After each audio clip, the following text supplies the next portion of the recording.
Hello. So this slide presentation will discuss about adjusting entries. There will be three parts. So I subdivided the discussion for you to easily digest the lesson. So let's have a quick outline or a quick overview of what we are to learn in this presentation. We will learn about accrual accounting, or it's a sort of review, and how does it relate to adjusting entries. We will also relate the qualitative characteristics and the adjusting entries. We will also learn about the types of adjusting entries. So marami tayong uh, types ng adjusting entries. We have accruals, and it can be further subdivided into accrued revenue and accrued expense. We also have deferrals, and I subdivided it into three: deferred revenue, deferred expense, and non-cash expenses. We will also learn the effects of omission of adjusting entries. Ano ba yung mga epekto kapag nakalimutan gawin ang isang adjusting entry? So let's start now with understanding how accrual accounting and adjusting entries are related.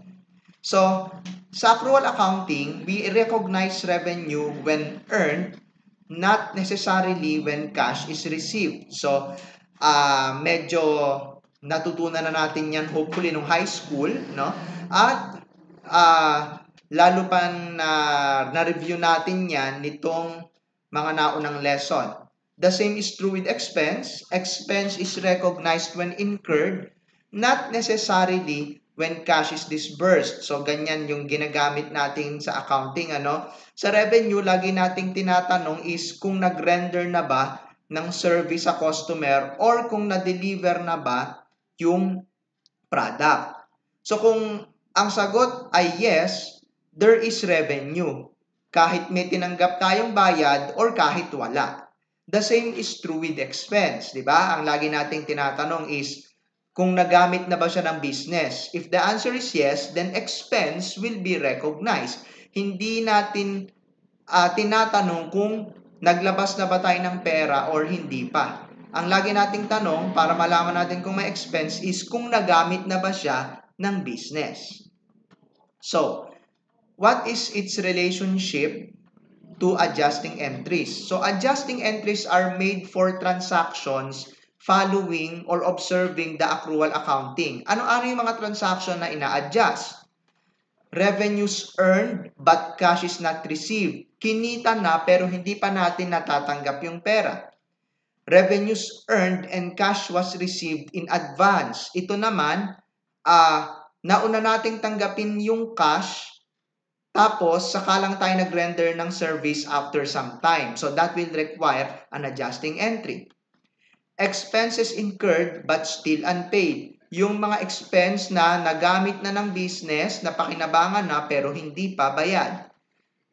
Adjusting entry is also made for expenses incurred and was paid in advance. So ito yung mga prepaid expenses na tinatawag natin. Binayaran muna natin and then after sometime na gamit na ng business. So that will require adjusting entry. And there are also non-cash expenses that require adjusting entries. Ano naman ang kaugnayan ng qualitative characteristics sa adjusting entries? Yung adjusting entries po kasi ay ginagawa to follow or to adhere to some accounting rules and concepts. Some of them are accrual basis of accounting na na-discuss na natin kanina. Periodicity concept, ano po yun? Dapat nating i-recognize yung revenue at expense sa tamang accounting period.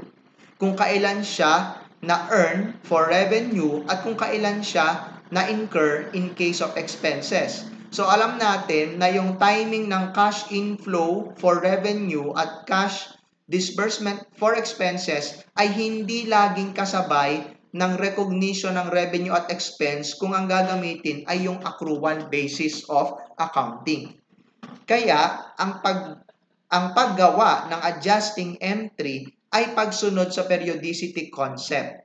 Dapat i-recognize ang revenue at expense sa period kung kailan sila kinita at sa period kung kailan sila pinakinabangan. Relevance. Magiging relevant ang financial statement kapag nire-represent nito faithfully lahat ng transaction ng business. So, making adjusting entries, nire-record natin yung mga transaction na totoong nangyari for the accounting period, which will enhance relevance. Faithful representation is somewhat related to relevance. So, kapag nag-adjusting entry tayo, nire-record natin yung mga transactions na nangyari, and this will enhance the faithful representation ng ating financial statement. So talagang ikukwento ng financial statements yung totoong nangyari sa business. At yan ay natutupad sa pamamagitan ng pagre-record ng mga transaction kahit walang nangyayari sa cash. So yun po ang purpose ng adjusting entries. And adjusting entries enhances faithful representation.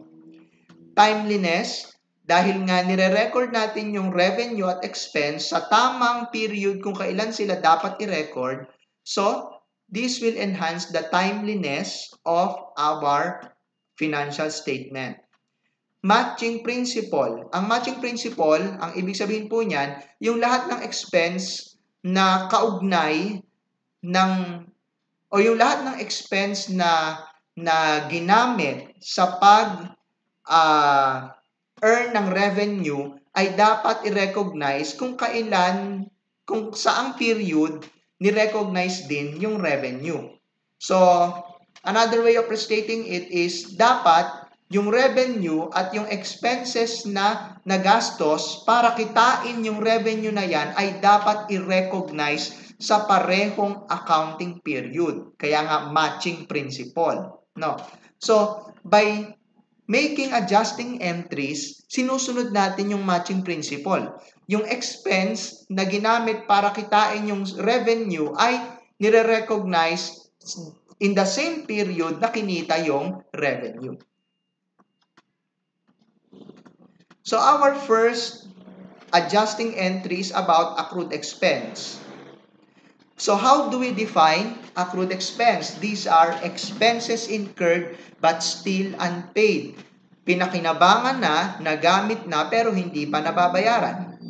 So adjustment in accrued expense or for accrued expense will always involve increase in expense and increase in liability. May expense ka, so madadagdagan yung expense mo, at the same time, madadagdagan yung liability mo kasi hindi pa siya bayad.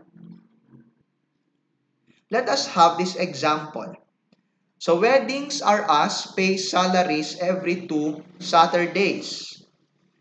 The office assistant and the account executive were paid on the 13th and the 27th. So, if financial statements will be prepared on May 31, adjustments must be made for the salaries for the 29th, 30th, and 31st. Bakit? Kasi ang binayaran mo lang ay hanggang 27. Pero yung natitirang araw ng May, expense na yon, yung salaries, kasi nagtrabaho na yung mga empleyado mo pero hindi mo pa sila nababayaran. Kaya nga may adjustment tayong gagawin para sa 29, 30, and 31. So para mas maintindihan natin, we have a calendar here. Yung yellow, yun yung period na bayad na. Okay?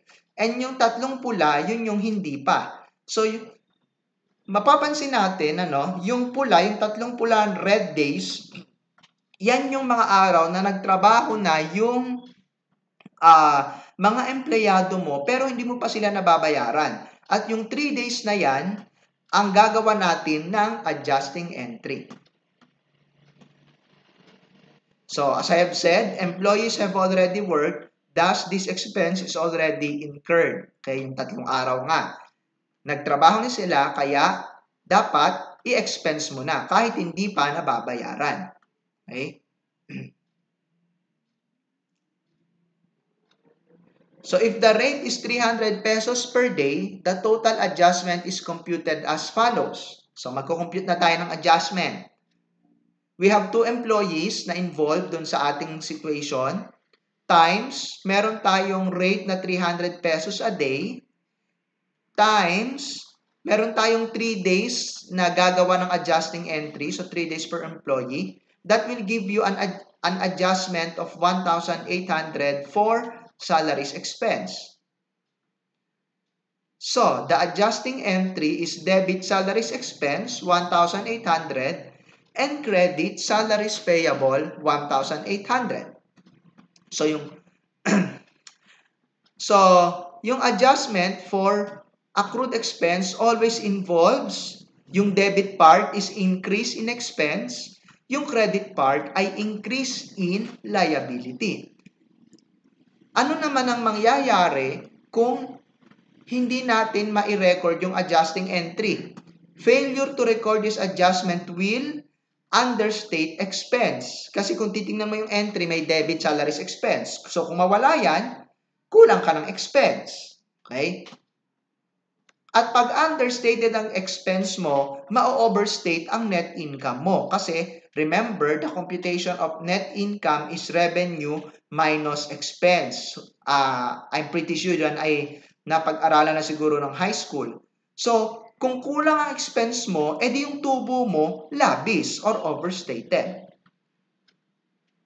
This will also understate liabilities kasi yung credit part ng adjusting entry natin is credit salaries payable. So kung wala yung credit na yan, edi kulang yung liabilities sa financial statement mo. Let's have another example of accrued expense. On May 2, Besario, the owner, borrowed 210,000 from Metro Bank. She issued a promissory note that carried a 20% interest per annum. Both interest and principal will be payable in 1 year.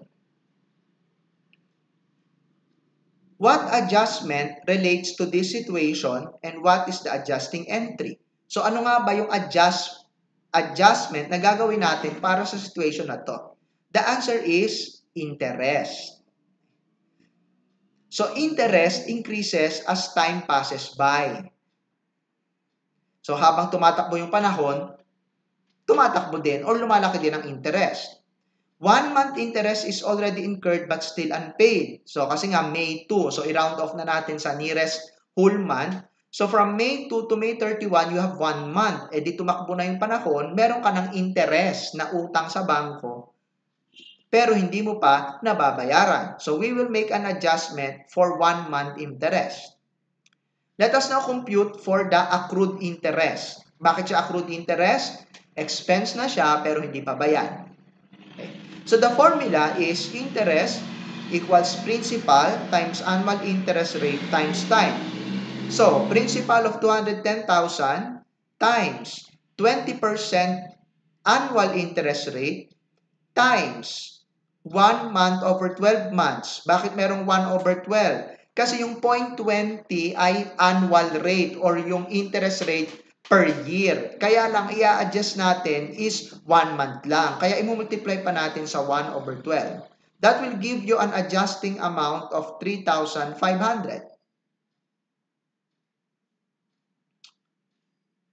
The journal entry for the adjustment is debit interest expense. So, madadagdagan yung iyong expense ng 3,500. And credit interest payable, madadagdagan ng liability mo ng 3,500. Ano ang mangyayari kapag nakalimutan yung adjusting entry na to? I will give you some moment to think.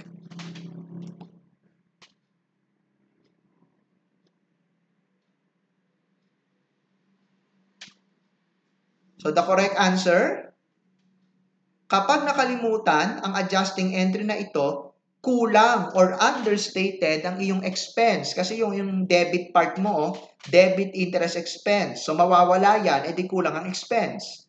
So, anong mangyayari sa net income pag understated ang expense? I want you to think. So, the answer is, kung kulang ang expense, yung tubo mo or net income is overstated. And this adjusting entry, if omitted, kung makalimutan ito, will also understate your liability. So, kulang yung liability mo. Bakit? Yung credit part ng iyong adjusting entry is credit interest payable. So, kung makalimutan yan, edi kulang ang liability mo. Let us now proceed to the second type of adjustment for accruals. This is accrued revenue. So how do we define accrued revenue? Revenue earned but cash is yet to be received. Kinita mo na pero yung cash hindi mo pa natatanggap. So adjustment for accrued revenue will always increase an asset, specifically receivable, and it will also increase our revenue. Let us have this example. Suppose that Weddings R Us agreed to arrange a rush but simple civil wedding for a madly in love couple in the afternoon of May 31.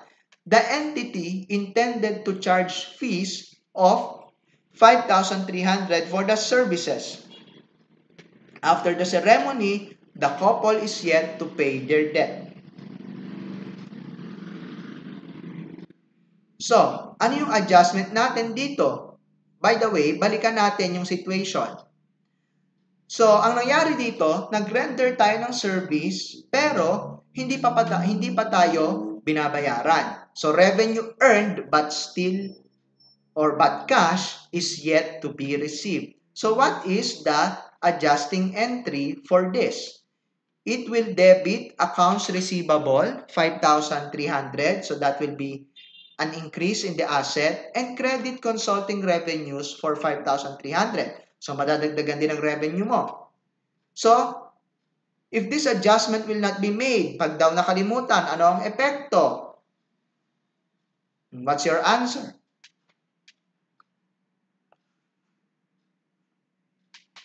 So, the answer, assets will be understated. Kasi yung debit accounts receivable 5,3 mawawala. Edi kulang ang iyong assets.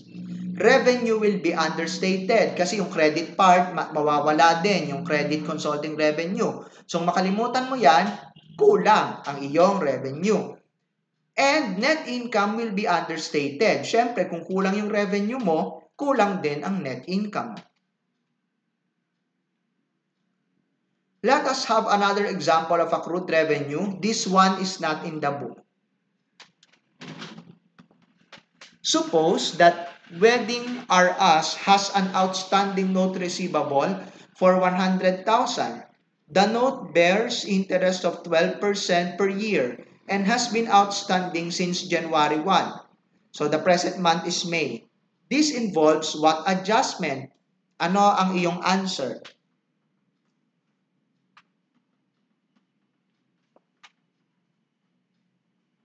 So the answer is accrued interest revenue.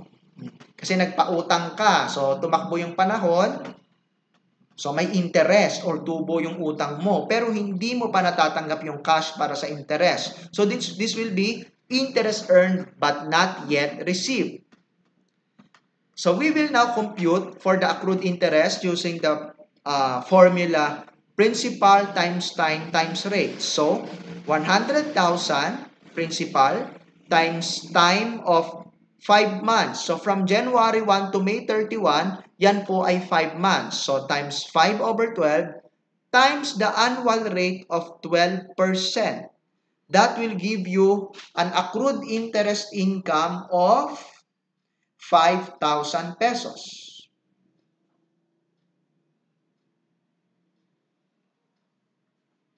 So, let's have the adjusting entry. We will debit interest receivable for 5,000. So, madadagdagan po ang ating asset. At madadagdagan din ang ating revenue. So, we credit interest revenue 5,000.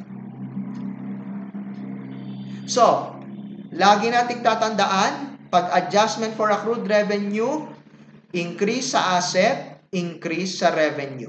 At kapag nakalimutang gawin ang adjusting entry na to, failure to make this adjustment will, ano sa tingin nyo?